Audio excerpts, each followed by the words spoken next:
I work at the Jewish Book Council as the Director of Publications and the Managing Editor of our magazine, Jewish Book World. I also run the National Jewish Book Awards, and I run our blog and our website, and any other Jewish literary happenings that can be found on the web. I'm Rachel Shukert. I'm an author. My newest book, Everything's Going to Be Great, is coming out from Harper Perennial at the end of July. Hey, I'm Melissa Broder. I'm a poet. This is my book, When You Say One Thing But Mean Your Mother. And I also work as a literary publicist at Penguin Books. And on the side, I run the Polestar Poetry Series at the Cake Shop on the Lower East Side. And I edit the literary magazine La Petite Zine. And I'm a Jew.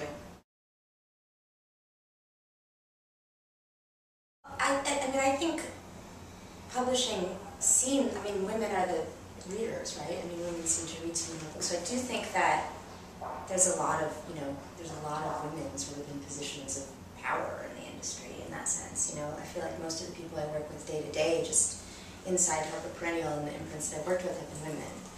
Definitely, I'd say predominantly through my time at the Book Council anyways, most of the publicists we work with are women. We have the few men, but we can actually probably name them on our hand.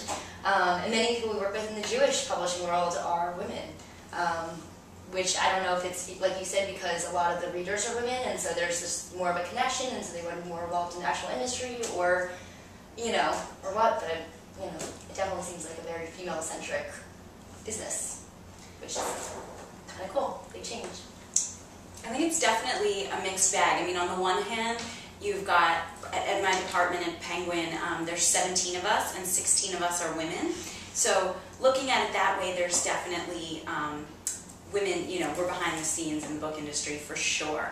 But, and then, or you could take like a feminist look at it and say, well, men have dominated the canon for hundreds and hundreds of years, so language is geared in a certain way toward men. But I think ultimately, things are really changing, and I definitely, in my events, always try to feature women prominently and run them in the magazine. I'm very conscious of that, actually, of diversifying things. I actually think one thing that, sort of what you talked about it being a mixed bag, is that while there are a lot of women that work in the industry, it seems like it does still seem like, in ways, like the books that get the most sort of serious editorial attention or the most kind of prestige are still written by men. That there's a sort of cachet to being a male author, whereas you could write an identical book as a woman, and it's a woman's book, or like a man writes a book all about himself and his sort of youthful foibles, and it's incredibly gutsy, and a woman does it, and she's oversharing, and do you know what I mean? Like, I think that now, women's genre fiction, there is a big investment in it on behalf of publishers, but it's still being separated out. Right, and there's a difference between getting a big book advance and a big commercial book that sells a lot of copies and being invited like to the New Yorker Festival. Do you know what I mean? Like and that's where I feel like the divide is. It's not so much about the money or the kind of support they get from the publishers, it's the way that the books are then received in the world. How they're sort of classified and what's written about them. Yeah, exactly. I think that's really where there still is a little bit of work to be done. And I think a little bit has to do with the fact that a lot of the skills that you use as an author, a sort of emotional intelligence, candor, perception, being able to articulate things in a very sort of lucid way, especially if they're somehow, about feelings or descriptors, are all things that are sort of taken for granted in women. Whereas when men can do them, we're like, oh my god, how amazing, he has such an insight into the human condition. And with women, it's just like, well, people just sort of assume that should be the foundation. That's something that we're already, a perspective we're already coming from. The whole idea of the blogosphere is suddenly something that's really accepted, that people are taking seriously, which is just something I've seen different from when my last book came out 2 years ago.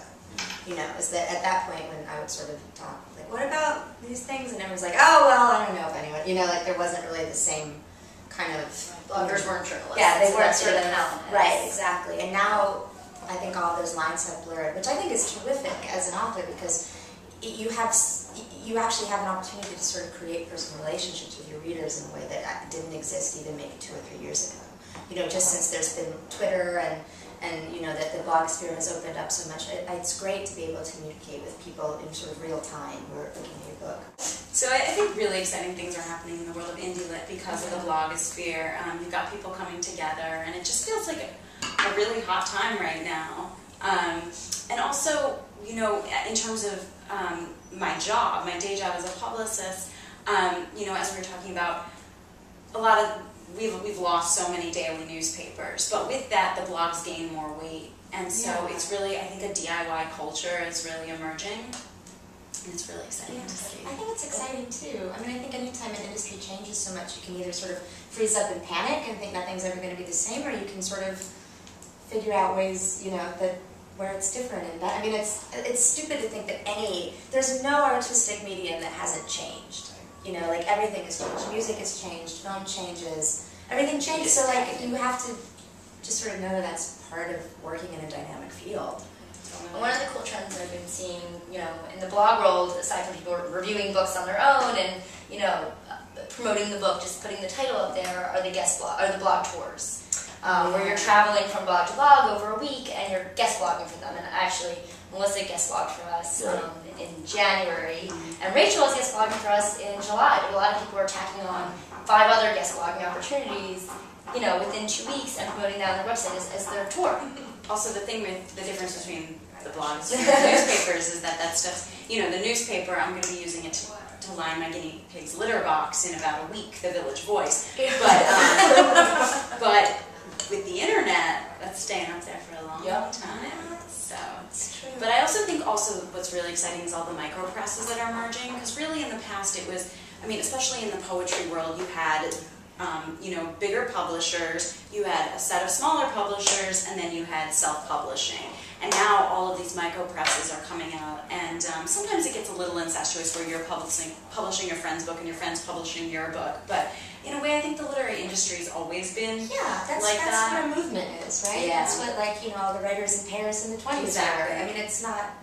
I think that those kind of those relationships between writers are so important. You know, as a publicist, I always sort of downplayed the events and played up the media for the reasons that we were talking about before. It's a lot cheaper to go on a blog and do a blog tour than it is to get on an airplane.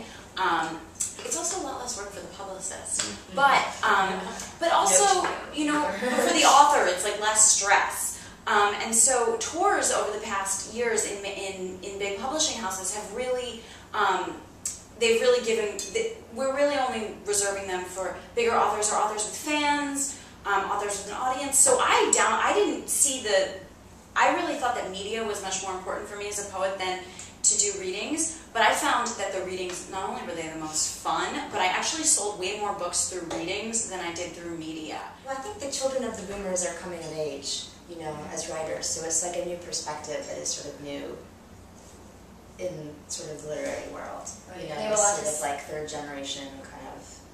Definitely. I think it's also become okay to talk about Judaism and talk about its flaws, and talk about, you know, conflicts with the religious side, or conflicts with Israel, or conflicts with, you know, any of it, and put it out there in a way that was kind of uncomfortable before. And because you've had the trend start, you know, people are they're tagging onto it, and we see it more and more every year.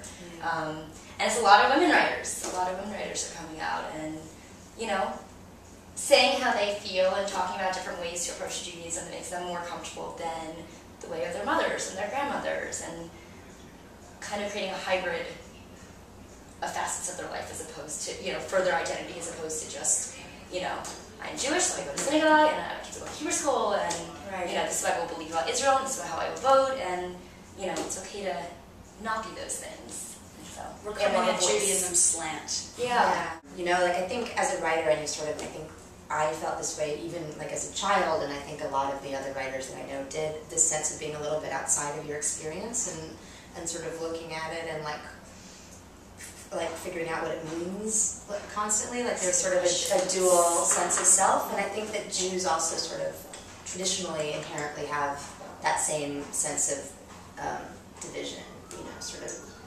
So I think that those two sensibilities, when they sort of coalesce, can be really, or you know, really complementary to one another.